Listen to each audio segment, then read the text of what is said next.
Howdy, folks. Happy Tuesday. Nobody's dying, right, Russ? Not that I know of, not this minute. Yeah. Okay. We'll start with the pre-show. Go ahead, Russ. But if they were, Sarah McLachlan would know. So let's talk about the all-knowing, all-seeing Sarah McLachlan. Yes. Let's talk about Rob Manfred and his. It has to be a hatred of baseball fans and baseball. Look, Joe's already getting like pains in his eyeballs. Like just the I can't tell you how much I hate the Ghost Runner. But now the fact that it's permanent and he didn't even want to move it back a couple of innings so we could at least see real baseball for a couple of innings, and now basically extra innings is forever ruined. And it really is. Like if you go back, and there have been some great extra inning games. Like we all talk about, there was a Met game where Rick Camp, a bunch of pitchers hit home runs. Rick Camp being one of them against the Braves. It went like, I don't know, 21 innings. It was 1984, I think. Yeah, it went to like 4 a.m. I watched that game because I didn't have a life. And we love that kind of stuff. That will never happen again. Like those kinds of games are gone. And look, I get it. You're at the game. You think it's gone beyond where you want to, don't want to be there anymore? Leave. Oh, yeah.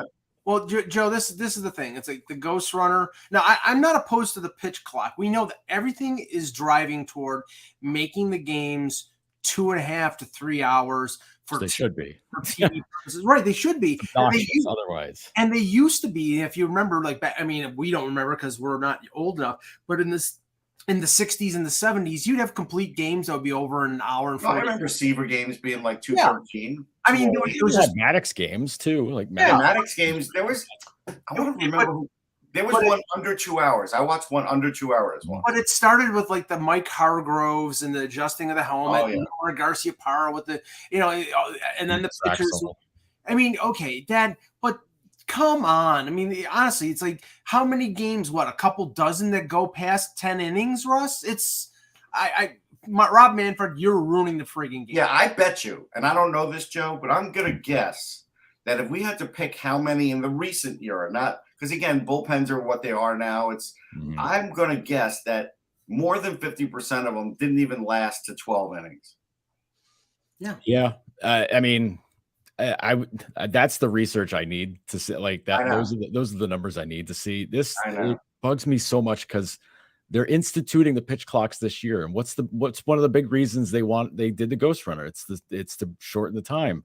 Games are going to be much shorter now. If this goes the way it has in AAA, it's going to be a godsend for TV people because they're going to get exactly what they want out of this. So the fact that they're adding that and then also keeping Ghost Runner, get lost. Like let it play out. Let it see how the pitch clock works with things. Because then you don't feel bad about a game going 10, 11, 12 innings. Yeah, but you're going to do it. Now, if it's to save bullpens, I mean, whatever, man. Just stop burning pitchers for one guy constantly late in the game. Have your starters go deeper than 6 innings. This is the new normal because now the league doesn't matter because now there's the DH in the National League and teams are going to play every team in the National League. American League teams are going to play every team in the National League instead of one division. That's fine. Okay. I'm going to put a warning out there, and I think you guys will agree, but I also wrote about it because The Athletic had this ridiculous baseball article that, hey, in a couple of years when there's expansion, it's like, really more expansion? Okay, let's see if that actually happens. But when that happens, let's put the Mets and the Yankees and the Phillies and let's make this one great division. Do you know how New York would hate that? Yes. Yeah. Stars would hate it. It would lose a lot of money in the city, to be honest. It would. And it would become very boring. This isn't 1950 where New York was the capital of baseball. There's a reason why Brooklyn moved out to Los Angeles, and and then the Giants moved to San Francisco, and then they brought back the Mets. 2 teams, separate leagues, one American, one national. Leave it alone. But Rob Manfred has decided, I'm going to destroy everything historical in the game for the sake of corporate sales. Mm-hmm. Yeah, a lot of the old stuff, some of that can go. I know Russ, you're a big National League guy and you love the pitchers batting and all that, but that's over already. That's over. But it was for every one pitcher that could hit, you had 300 who couldn't. I get it. I still liked it, but I get it. Right. I'm not happy about it, but it's just I'm done. Right. But like you get it, but it's like not everybody can be, what DeGrom was a great batter, or Syndergaard, or maybe both of them were. But they both were good. It wasn't bad, but then you have Joe, every Chen-Ming Wang, who ruins his career running the bases because he's not used to running. That didn't happen very often. Let's be right. But it's so much of that stuff where I was like, I don't care. Like playing everybody, yeah, fine, great. Like once you started doing expanding the playoffs out enough, like the American League, National League, like the splits didn't matter anymore. It's like both leagues are basically playing the same style of ball. Both leagues are still doing it's a unified. But I still think you need the two separate leagues because there are fans of both. And if you meld it together like one big different, you start.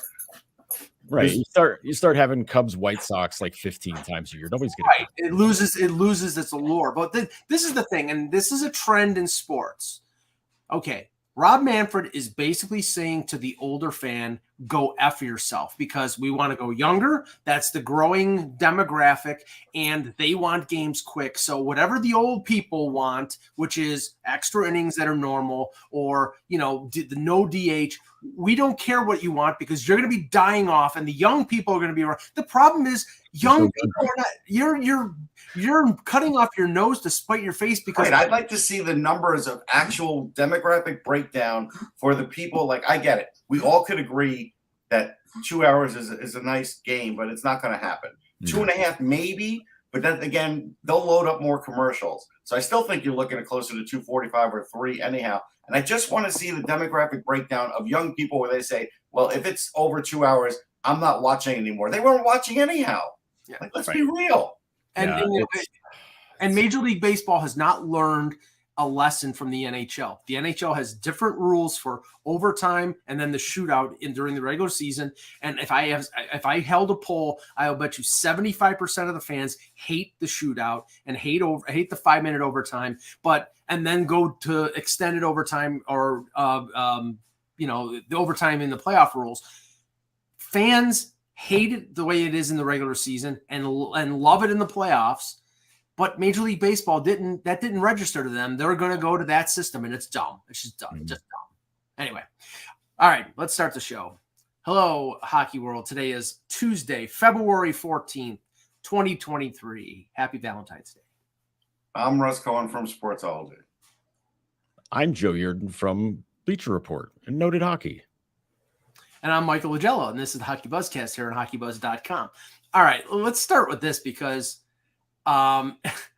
we're used to players being held out a couple days, maybe a few, 3-4 days before the deadline, Joe, for, they're going to be traded. The team doesn't want to risk a player getting hurt. So they sit him out in preparation for a trade. Now we've had two players, first Jacob Chychrun on the weekend, being held out by the Arizona Coyotes. And now this morning, Vladislav Gavrikov being held out by the Columbus Blue Jackets. And it's for, quote, trade-related reasons. But there's not an imminent trade, according to everybody. Everybody thought that there was a trade between Arizona and LA involving Chychrun, maybe involving Brandt Clark, one of their top picks from a couple years ago. That sort of fizzled. Now they're not that close, and maybe they did this to jumpstart the deal. Gavrikov played back-to-back games against Toronto on the weekend and now is sitting out. And we're talking about we're 17 days away from the deadline. This is unprecedented. They're doing this that far away. Yeah, and the thing with Gavrikov that it kills me that they're doing it with him is that he's the guy that is the fallback option for teams that don't want to go all in for Chychrun because they don't want to give up the 3 first round picks or adjacent pieces like that.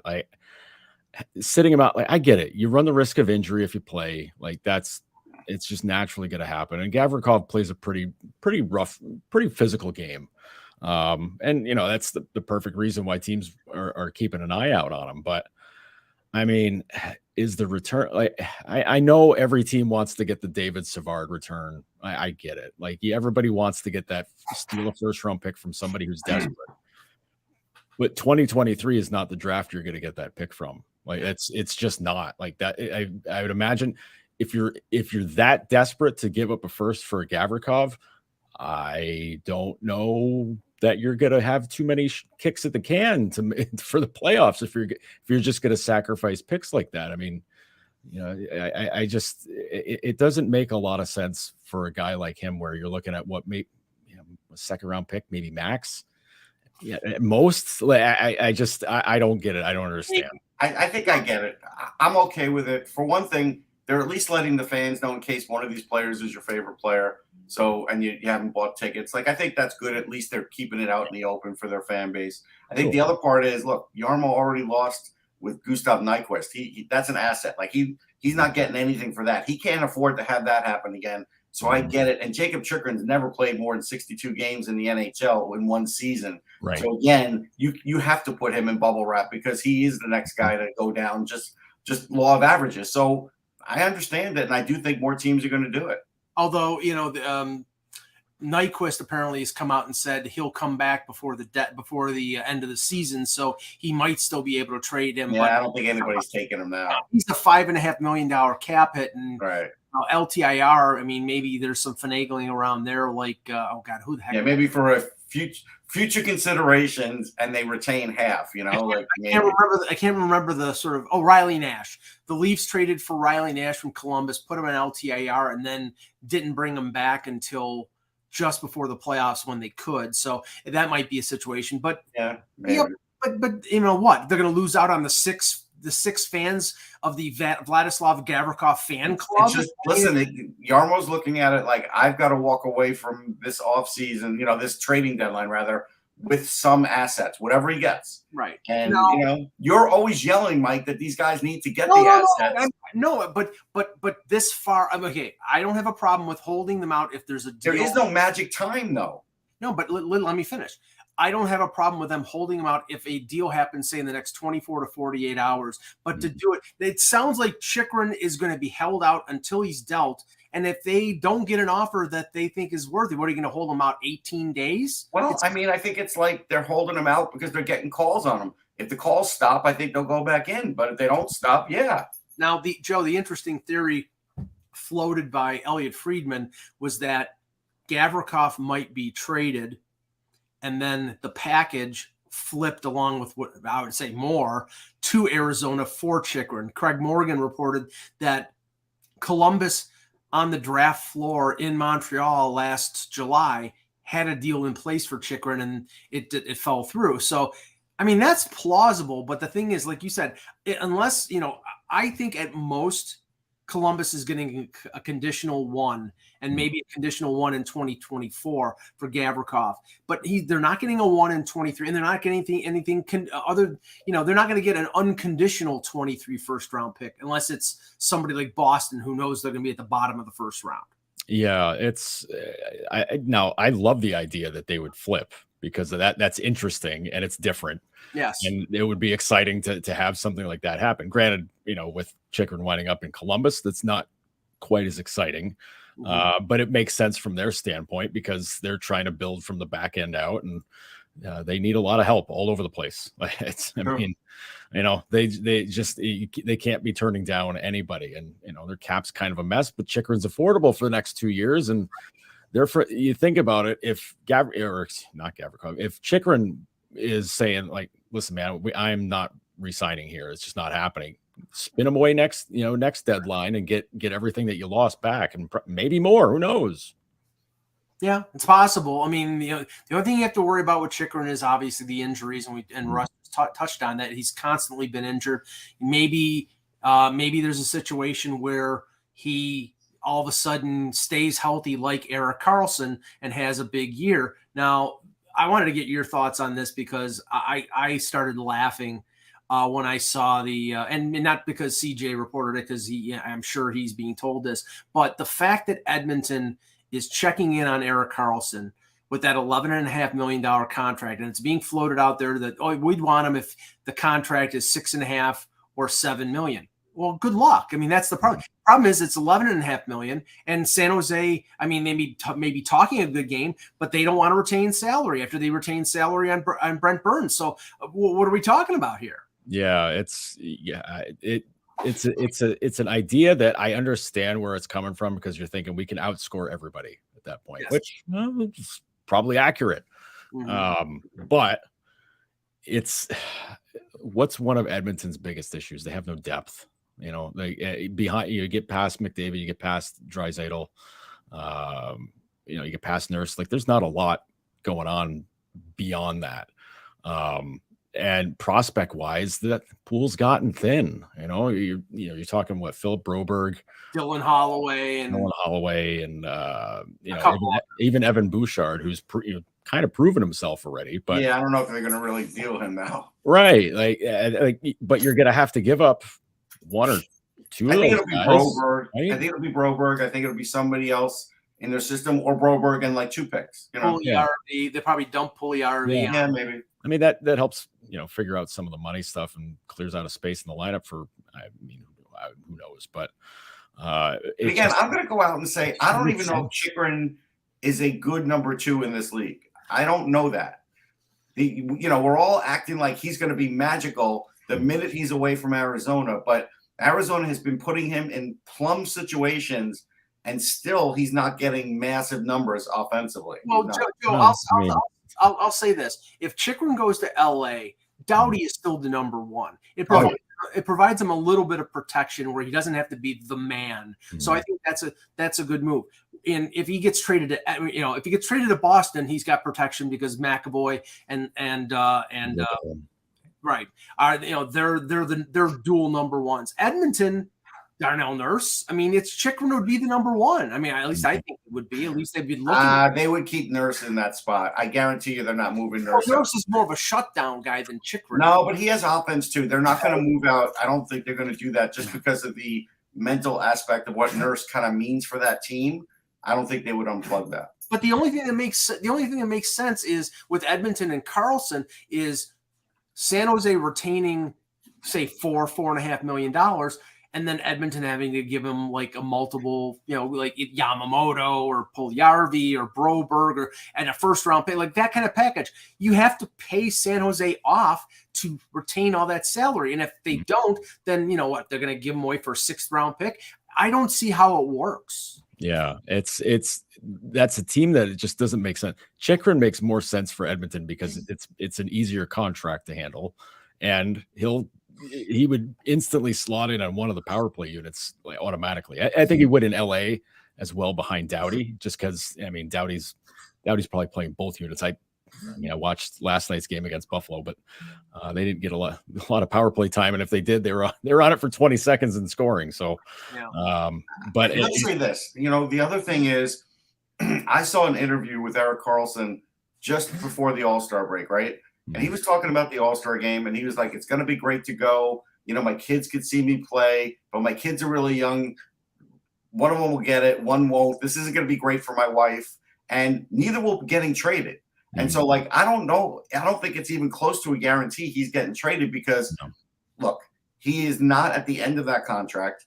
There's still years to go. If he plays it close to this level for the next couple of years, he'll still get an opportunity to win a cup somewhere. But it just doesn't seem like this is a year based on what he was saying in that interview family-wise to do it. So it could be a lot of talk about nothing. But we're talking 4 more years after this one. Right.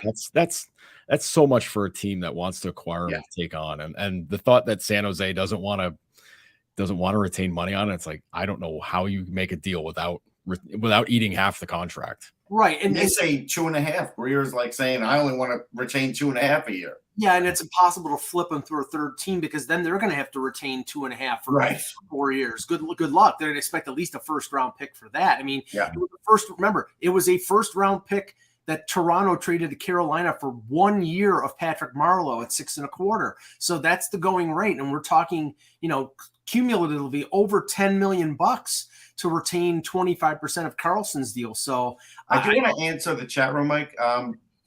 Who is this that was asking? It jumped. But somebody was asking, hey, Dan B., why is LA loading up? They're barely a playoff team.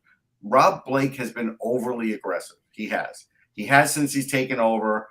I believe at some point he'll be trading prospects that they don't want them to, maybe not everybody wants them to be traded, but he's going to do it because I think his vision is we got to get to the cup soon.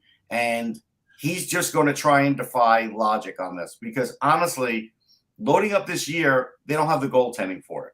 Well, so they're not getting very far with that. Will they have the goaltending next year? I don't know. Like Jonathan Quick's a year older, so like he's a UFA. They may not. So they're a couple years away at least of maybe being in that conversation, and so I don't think it's a good idea either. But it seems like he's going to do it.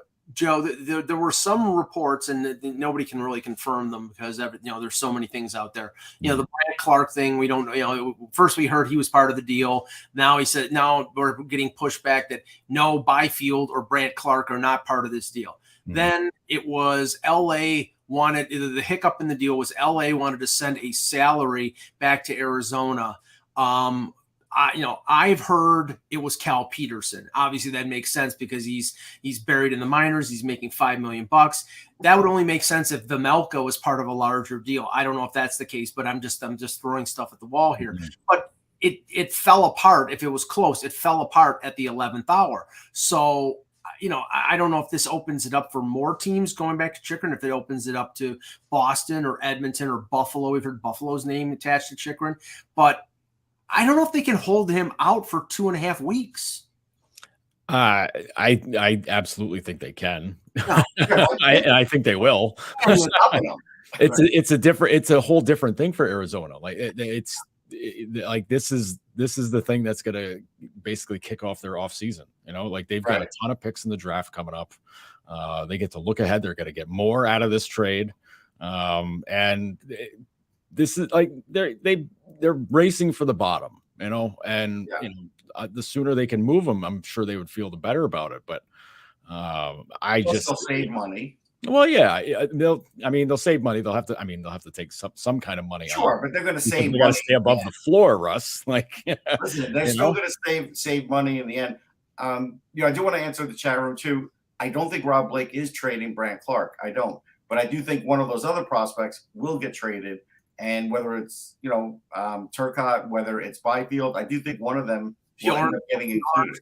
Could be Bjorn Foot, yeah. Man, I'm sorry, I'm still blown away by somebody saying that LA's not a playoff team. I'm like, no, they are, but I think they meant big time Stanley Cup contender. I think that's well, West is a little messy, so they're in a good position right now in terms of being a wild card team. They're 5 points up on Calgary. They could win the division. I'm going to give you a number. I'll give you a number. So to me, it almost doesn't matter about the West. The West, I think, anybody always has a chance. But the number 6 is the amount of losses together Tampa and Boston have at home this year. Right. Yeah. Right. That's a little scary. Yeah. That's especially for a team wearing blue and white in Ontario, Russ. That's why. That's really any team at this point. We'll talk about that in a minute. But Joe, I want whenever you're. I know one of those teams that beat Boston at home. They play in Buffalo. Yes, that's true. And we're going to talk about that team right now because I look at the standings right now, and the Sabres after their week off have, except for Pittsburgh, have 4 or 5 games in hand on Washington, the Islanders, and Florida. And they're well positioned. They have 56 points. They're 4 points behind the Islanders. They're 6 points behind Washington, who will not have Ovechkin for at least a few games because of some sort of personal situation with his family. They're right behind Florida. But as soon as Kevin Adams, and I'm putting one thing together with another, and they may not mean anything, but Kevin Adams came out just before they came back from the bye week and said, we're sticking to the plan. We're not going to, basically it sounded like we're not going to do anything above and beyond what we've been doing. And they've now lost 2 games, cumulative score of 12-2 against Calgary and LA.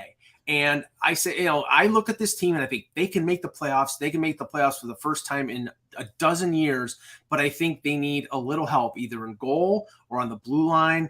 They need a little help. And it just doesn't seem like Kevin Adams is going to do that. Well, that's not what the plan is. Like right. The plan has been the gradual growth of this group, and they're ahead of schedule with where they are right now.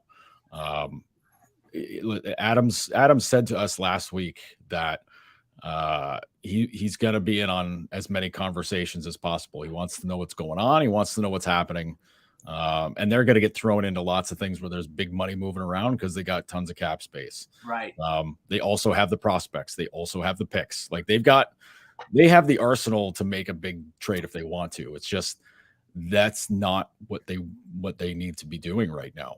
You've got the team is so young, and they're getting their first real taste of this, and that group's gotten them to this point already. Now, I mean, they haven't accomplished anything yet. They won. They're ahead of where a lot of people think they should be, but there's still 30 more games.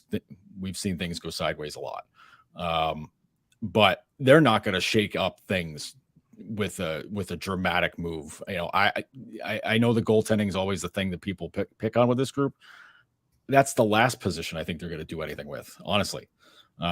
If there's a place that they need help, it's on the penalty kill, and maybe that's finding a defenseman that can make that a little bit stronger. Maybe the scheming needs to be a little bit better too, but if there's a solid defenseman out there that can you can plug into their penalty kill and improve it by a pretty good standard, that's the kind of player they're going to get.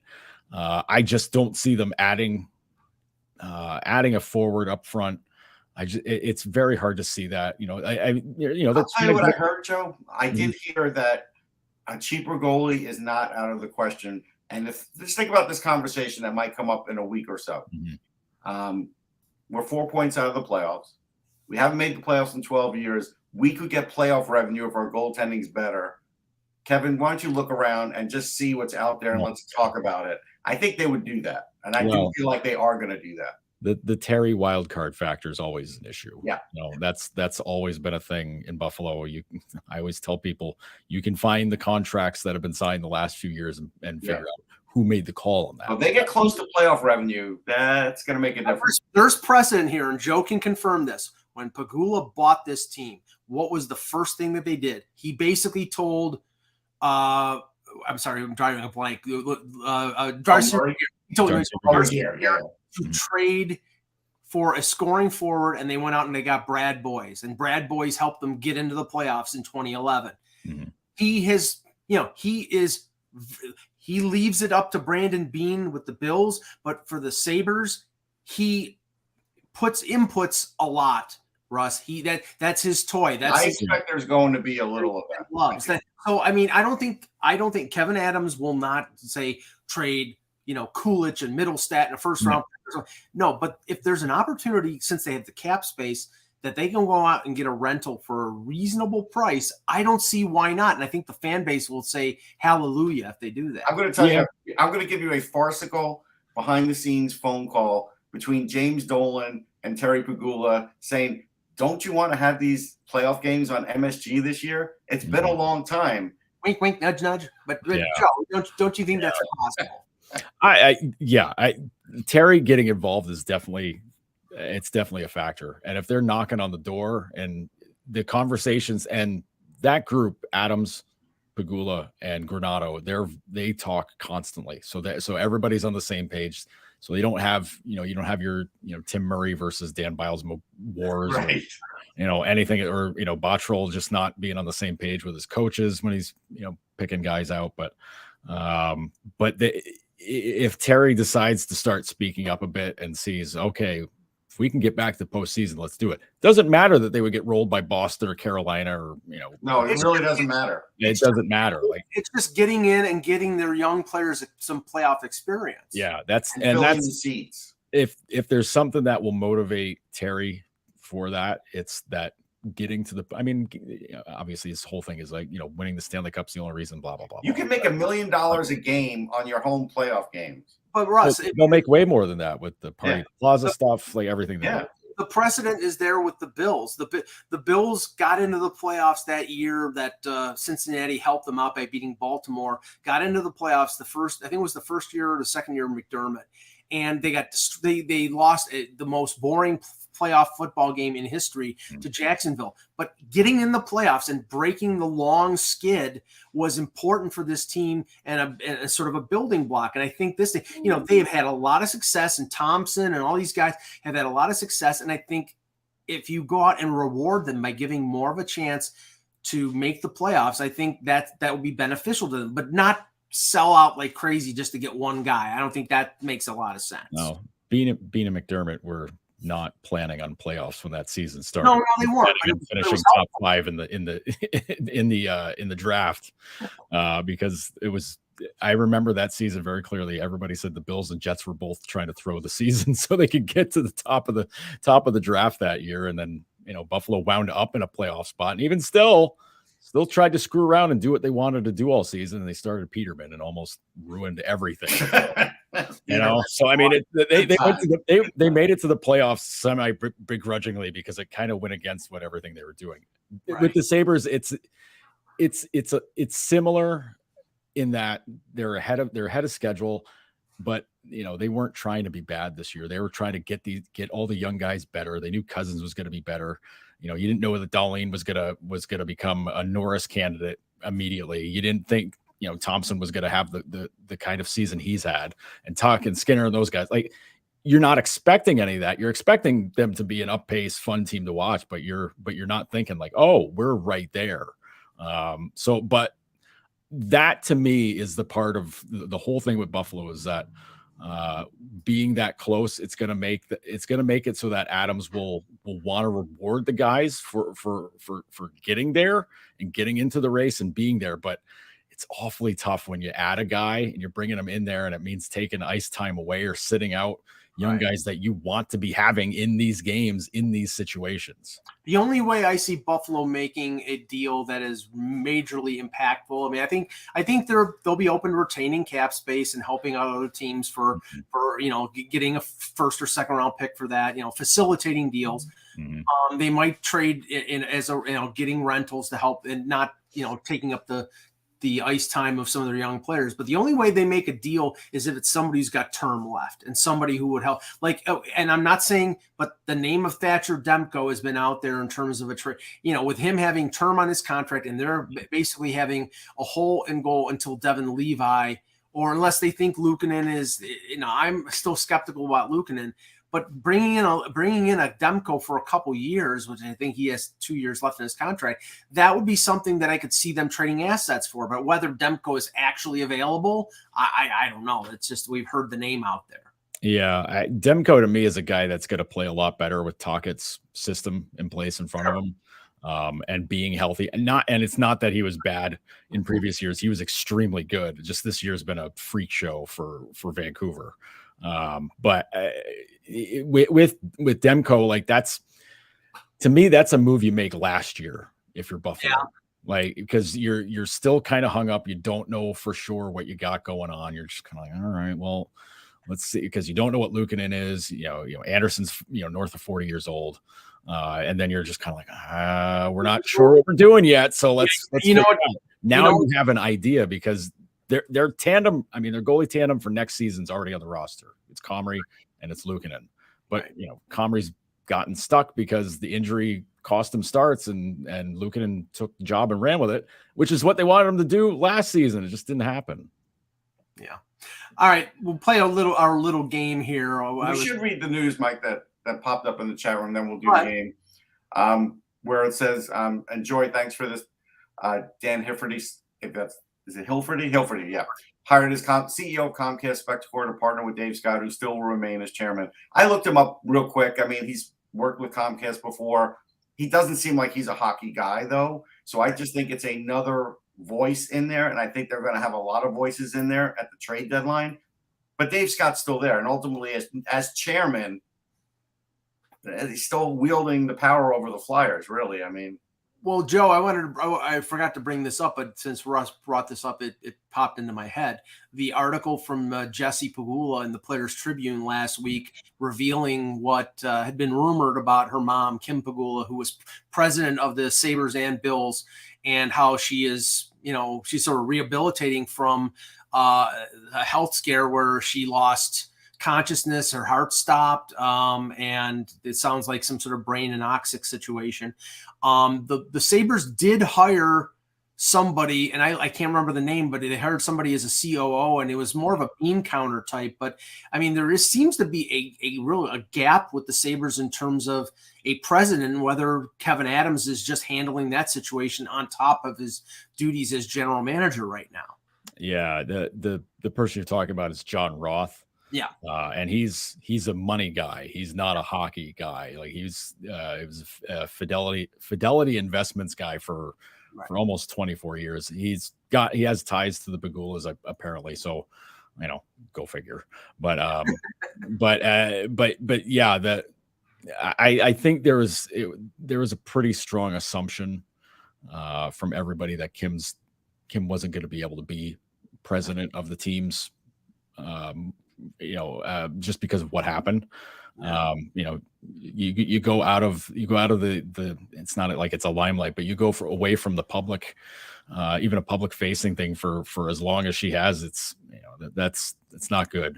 It's not that the news is never positive in that kind of situation. But this is it's not something that's going to kind of throw things out, asunder. The Sabres are still, for everything that they're adjusting on the ice and improving for the future and all that, they're doing it. They have to do it off the ice too, because it's been such a mess with all the corporate stuff over the past few years. I mean, all kinds of PSE stuff was going on where, people, workers messing around with each other and, people being inappropriate parties, all kinds of, typical, nonsense. But like they're trying to get all that stuff, get all the ducks in a row, because there's going to be big stuff coming up for this team. Sure. On the ice and off of it, because they got to fix the arena.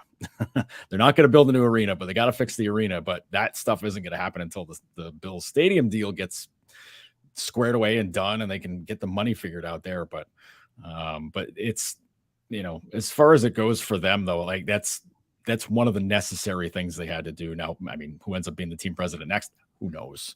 Right. One other thing to add. So Dan Hilferty has been quoted as saying he's a tenacious Flyers fan. So it is possible he could make decisions over Dave Scott, even though like the chairman runs the board, the CEO could run Roughhouse. I don't know how it's going to work out. It's another voice, but tenacious, fine. Is he a hockey guy? He's a hockey fan. That's what he's saying he is. So I really don't know what to make of it. That's all. All right, we're gonna play our little game here. So we're gonna take a number of players that we believe are going to be traded before March the 3rd, and just use our powers of prognostication. I'm gonna, if I had the Karnak hat or the turban, I would put it on, but I don't. It would cover up my bald head.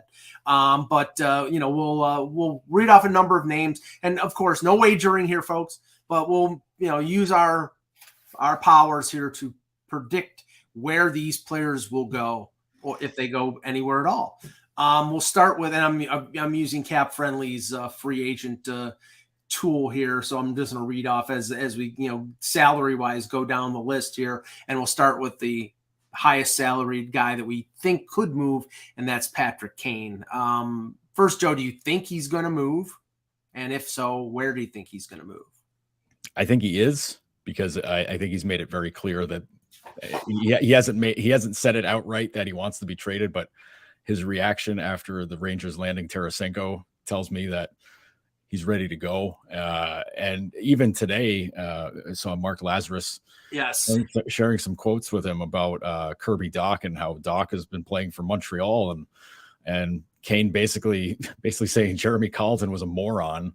Of course, Dach is doing what he is, but I mean, in all the polite ways that you can say sure. It. But you read between. It's not like Doc's a superstar either. Let's not. Right. But also, like, he's performing better than he was in Chicago, and not playing the fourth line. Like Kane pointed out, he's like, put a guy in the fourth line when he needs to be playing minutes, and then whatever. Yeah, that's fair. Brought him up too early, and they did that for sure. Right. So the Rangers are off the board, and to me, that felt like the natural fit, right, for him, just because it's the spotlight, it's New York, and it's not Toronto. Well, why were the Rangers off the board, Joe? Why do you think? Because it's the injuries.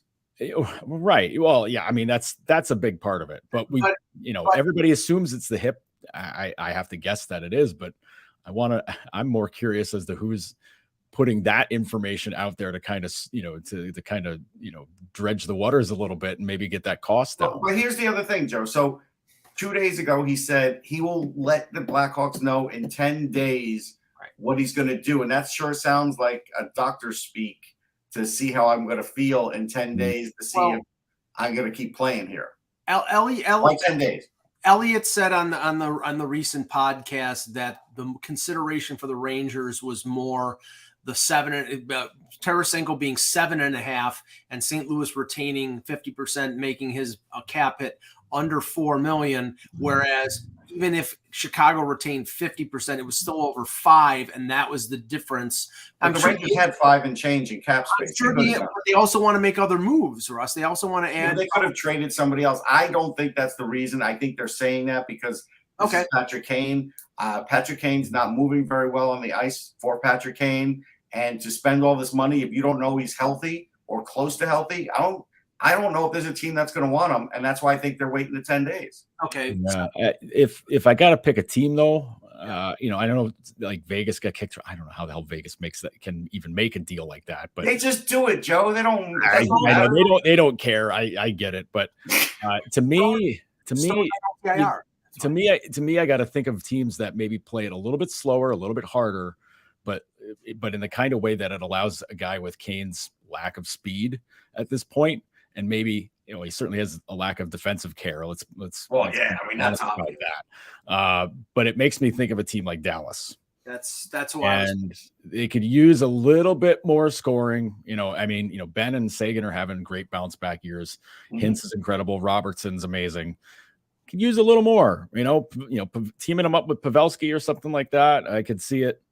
I could see that working out. I don't know that Dallas would be that eager to do it, but I think Kane he might fit best there just because they're a little bit stronger on defense as a whole, as a team, and they're not playing the run and gun kind of hockey mostly like that. They love hammering people into the boards. They're looking for a winger for Sagan, Russ, and I think that's who I was going to pick. It was Dallas.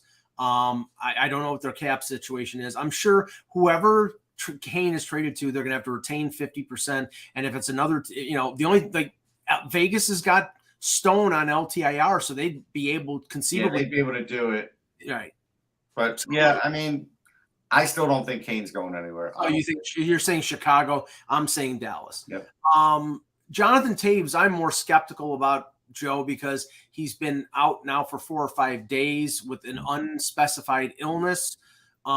This is the worst time of the year for him to come up with an unspecified illness, especially where I'm sure there's a lot of interest. I mean, there's a lot of interest in teams looking for sort of second line centers. And if Toews is healthy, based on the year that he's having right now, he would be a good plug-in. But do you think he's going to be available? And if so, where do you think he's going?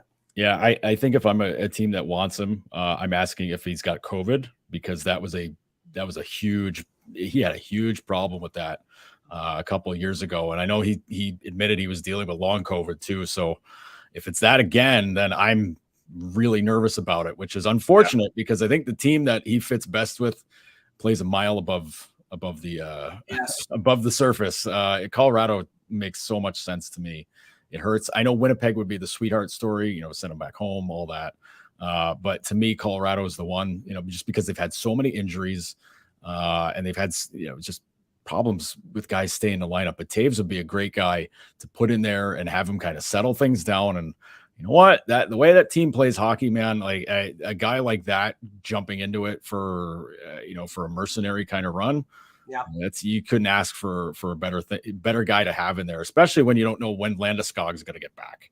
I would compare it to when Brad Richards came in for that last Stanley Cup run with Chicago, as he was a second line center. Now I think Toews has got more in the tank than Brad Richards did, but Brad Richards helped them win that cup. So I would compare it to that. And Colorado, again, I'm something like mimicking Joe here. I thought Colorado was the one, maybe a long shot Carolina, because I do know that they need help up the middle and they do have the cap space. But I think Colorado, if he's healthy, would be the leading contender to get him. Russ, what do you think? I'm still going Winnipeg. I think it's going to be a Kyle Davidson last-minute, high-pressure sale. Don't you want to go back to Winnipeg, John?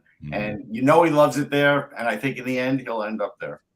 That's a great fit too. I think it would be a great spot for him. I just wonder if the whole hometown boy comes home to try to win a cup for him thing is a little too juicy for a situation for a couple of months. Yeah. I'll go first on this one because Ryan O'Reilly came back on the weekend, scored a goal to win the game for St. Louis in overtime. Based on the fact that St. Louis traded Tarasenko and Mikkola, I think they're emptying the coffers. I think they're gonna trade O'Reilly, they're gonna trade Barbashev, they're gonna trade Achari, and I more and more think Ryan O'Reilly is going to end up with the Leafs. I think that I don't think that they're going to have to give up, the Matthew Nyes in that deal or even their 2023 first round pick. I think they'd give up the 24 first round pick. He only has 11 goals this year. I know a number of teams, based on his resume, winning a Conn Smythe in 2019, would be very intrigued to plug him in. And I think Toronto needs a winner like that, even though he's played terribly this year. I think that they'll go all in only on him. But that's my opinion. Russ, what do you think about O'Reilly? Where do you think he's going to go? I still think Boston is a possibility. I know people are going to hate that possibility, but I think if Boston gets Ryan O'Reilly, you may not even have a good Stanley Cup run. Like, I think they might just walk away with it at that point, because then they would really have almost everything that you could possibly want covered, provided everybody stays healthy, that a team would need to make a cup run. And they'll bankrupt their farm system. They'll give up whatever's necessary, picks and otherwise. And so I think they're going to be the ones. Okay, Joe O'Reilly. I've been thinking about this because I'm going to have to write about him again at some point for Bleacher Report, looking for places. And a couple of teams that jump to mind for me right away only kind of make sense. The Toronto and Boston are fascinating choices. If this team was a little bit closer, and maybe this is the kind of move that can help them get right back into it, but Nashville would make a lot of sense for me. So that's because he's that his style of play, the way that the Preds play. That to me seems like a perfect fit. Now, I don't know if St. Louis would be excited to send him to another team in the division, but for me, it's a lot of the same teams that would be in the Taves sweepstakes too. So you're Colorado. Oh, I don't know about Colorado. I can't. Even though he has no trade protection, I would think that he would tell Doug Armstrong, I don't want to go back to Colorado based on everything that happened before. If you're going to trade me there, but I don't think he's going to want to go someplace where he's like waiting just to get the hell out of there. And I think Colorado would be that place. Yeah, but to dig back into his history again, another team I think he would be great on is Calgary. But I don't know that Calgary is able to make that move, or where does he fit in that group? I mean, Lindholm and Kadri are 1 and 2, and then Backlund's your third center, and it's like, oh, he still really love Backlund, but I don't know. Like it's a weird fit. It's a fit that makes sense for me, but it's not one that makes sense in the general terms. Well, it's a weird. See, that thing is, it's a weird fit for Boston because they've got Bergeron, Krejci, Coyle up the middle. It's a weird fit for Toronto because they have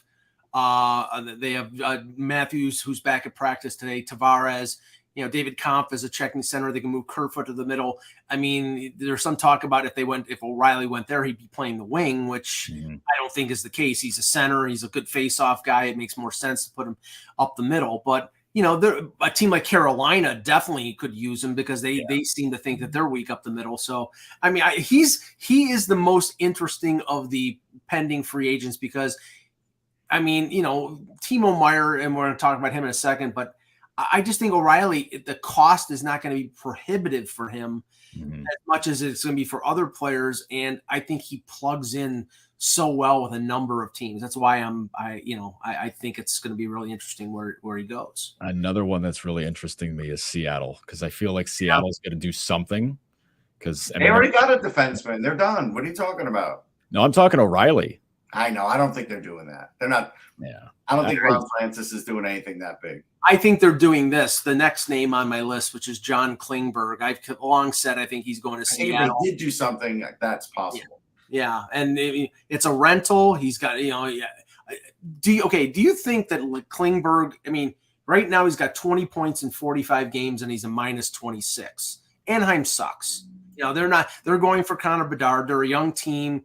do you think that affects the price tag of what he's going to get at the deadline? Because I don't think it does. I think as long as they know what they're going to do with him in the playoffs, right? I mean, it's not like he's playing tons of 5-on-5 minutes. Like, they're going to use him to his strengths. And if he goes to the right team, he doesn't even have to play a ton of 5-on-5. So I think they know what he is. He's going to play, be that third pairing number 5 guy and get all the power play time. That's what he's going to do. Now, Joe, I seem to think that if the Karlsson stuff falls apart, which I just don't see Edmonton being able to do that Klingberg would be the natural fallback. They apparently were interested in him as a free agent last year, but couldn't get it done. What do you think about Klingberg?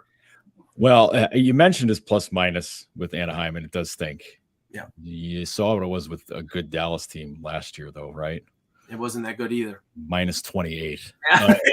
I mean, still put up 47 points. Great. That's cool. But man, like, it's 123 of those 47 on the power play. Like, that's essentially what you're getting him for. But you have to shelter him so hard to make sure he doesn't have a massive mal effect on your team on the defensive side of things. Because, I mean, minus 54 combined the last 2 years. I mean, plus minus for me is, and Mike Harrington says this often, it's a number you can ignore unless it's wildly huge or wildly bad. Like, because then it's like, whoa, okay, they're doing something really good or really horrible here.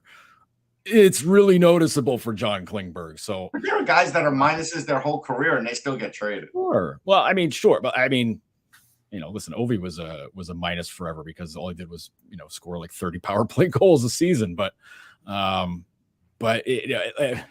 mentioned Ovi because honestly, Washington would kind of make sense for that. Because I'm looking at what they're rolling right now, and they've got one team, Joe. Pick one team. You can't name every team and then expect me to come up. I didn't name any team for Klingberg, Mister. Well, then just name I'm saying Washington. Fine, that's who I want. Karlsson's out. Like, Karlsson's coming back. That's my goddamn team. Move on.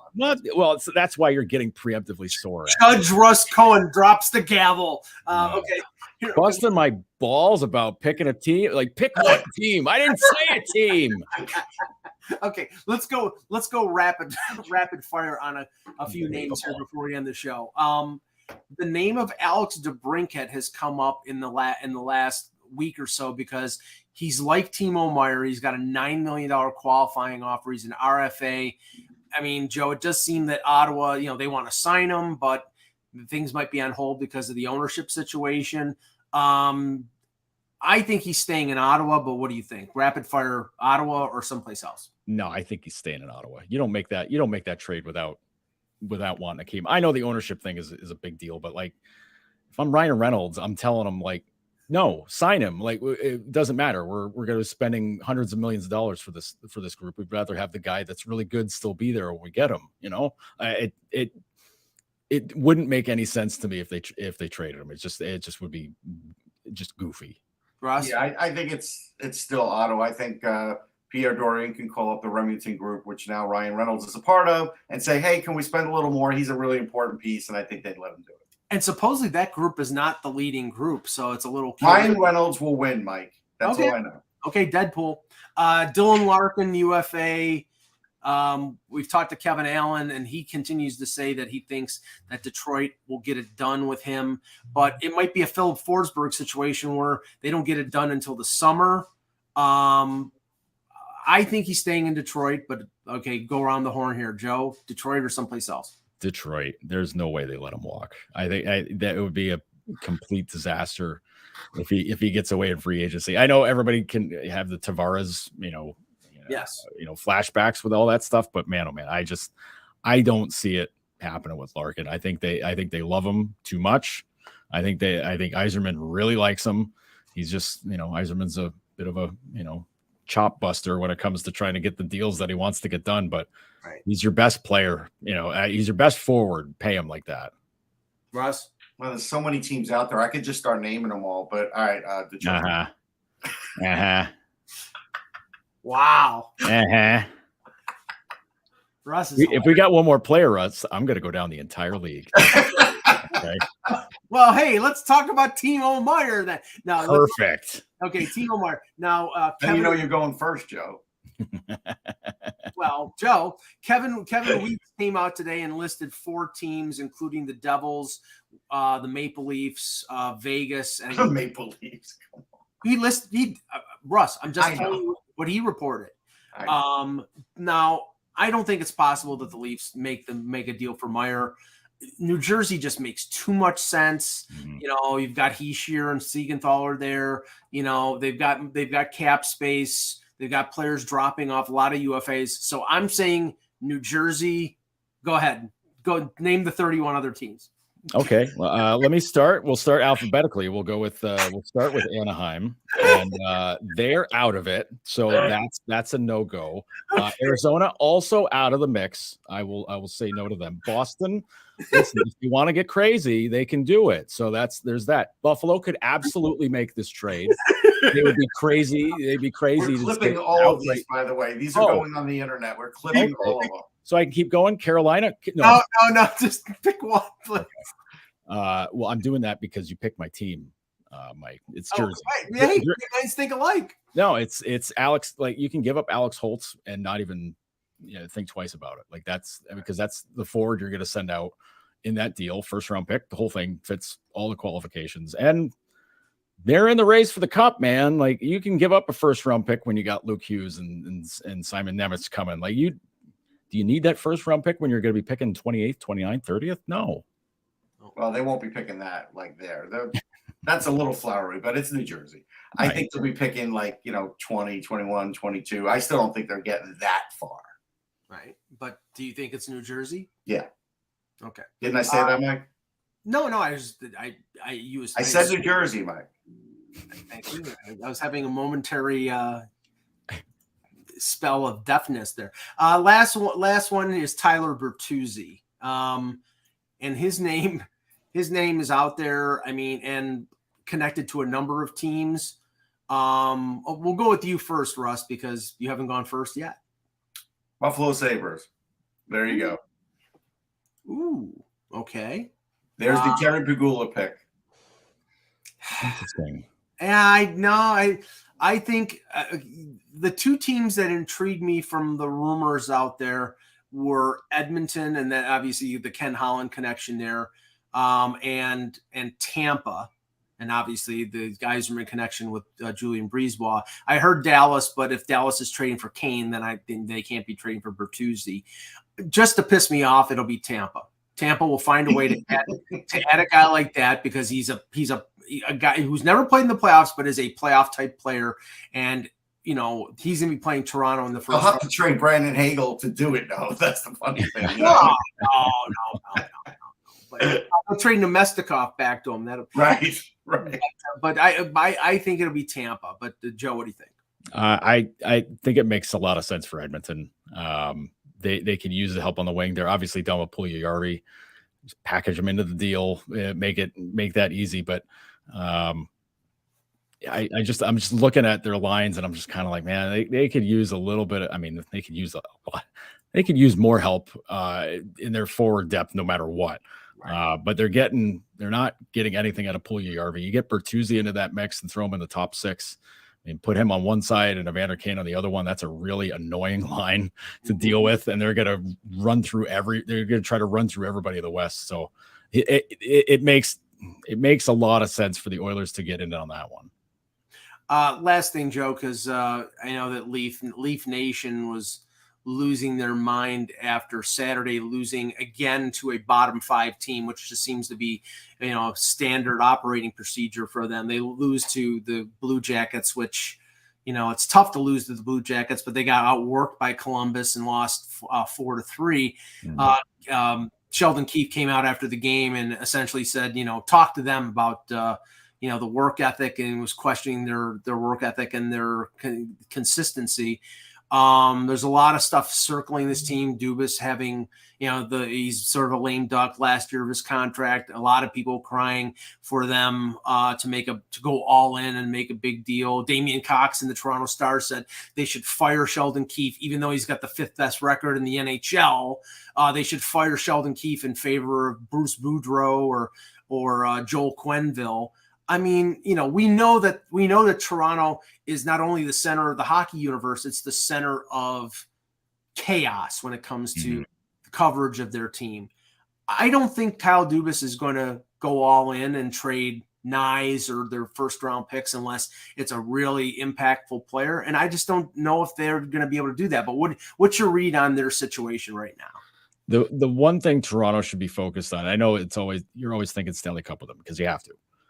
Think of how you're going to beat the Tampa Bay Lightning first, because you know that's your playoff opponent. You should be dissecting every minute of tape that they have and figuring out what you need to be able to beat them in a 7-game series, because you can just assume it's going to go 7. Yes. And that's the way life is. But I don't know. The Leafs they need something. It was always clearer before, because it was always like, well, I could use a little boost in goal. All right. Well, Freddie Anderson was always hurt, so it made sense. They could use help on defense because, it was a problem. To me, it still kind of is. Yeah. But it seems like they want to they want to get some guy up front, and I'm just like, I don't know, man. They can already outscore a lot of issues. I know that it's the bottom 6 stuff, like whatever. I just look at up and down the defense, and I love Giordano. He's super, but I don't know if he's the guy I want to be running out there all playoffs long and hoping that he can tap back into the past. I think they got to make a move. I just don't think they need to go flying into a blockbuster. To me, that's where a guy like Gavrikov would make a lot of sense. Yeah, I think they need to make multiple moves. I think that what they need to do is not based on scoring. It's based on physicality. They get pushed around all the time. I mean, Giordano's played really well, but you don't want him playing 23, 24 minutes in a playoff situation. You've got Brody and Riley who are really good. I think Sandy and Liljegren have come a long way, but in the crucible of a playoff situation, they're gonna get pushed around physically by guys like Corey Perry and Maroon and Killorn, and whether they can withstand that. Gavrikov has played Tampa Bay twice in the playoffs, so he's used to that. But I think up front they need a Barbashev or a Oscar Sundqvist or somebody who's physical. Ryan O'Reilly can get physical, and he can, but they need a couple guys like that. They can't allow Tampa Bay to push them around. And Tampa Bay and Boston in the last few games have pushed them around. Columbus pushed them around. So if they get pushed around by the 32nd place team, they can get pushed around by one of the best teams in the league. So I think that's what they have to do. But look, I think with the Leafs, it's a Wizard of Oz situation. That's what it is. What do you mean? You know what I mean. No, I don't. Go watch the Wizard of Oz. Go see what I haven't watched that movie. That movie sucks. I will not watch that movie. Well, there's certain elements that are missing from each of the characters. And I think they're missing heart. That's what you're saying. Well, there's a bunch of elements in the Wizard of Oz, Mike, and because you've missed it, you don't get it. But Joe got it. So well, I got it. Mike, you mentioned Barbashev. Kevin Weeks said the Blues are drawing interest from multiple clubs, and the return could be a first or a second round pick and a prospect. That's what that's a nutty price. Everybody is a first round pick right now. No, right. Again, it might be 24. It might even be 25. Then it might be first round picks. What a lot of these teams are going to do, and we know this is a buyer's market because there's not a lot of cap space out there, and teams are going to wait until the last minute, and the price on some players are going to go down. So I have a feeling that we're going to end up waiting until probably Tuesday or Wednesday, because the deadline is on Friday. We're probably going to end up until Tuesday or Wednesday leading up to the deadline before a lot of deals get made. So, all right. Thanks, Joe, for coming on the show. We always appreciate it, and we'll definitely have you on again before the deadline for sure. For Joe Yerdon and Russ Cohen, I'm Michael Agello. Thank you for watching. And remember, without the buzz, it's just hockey.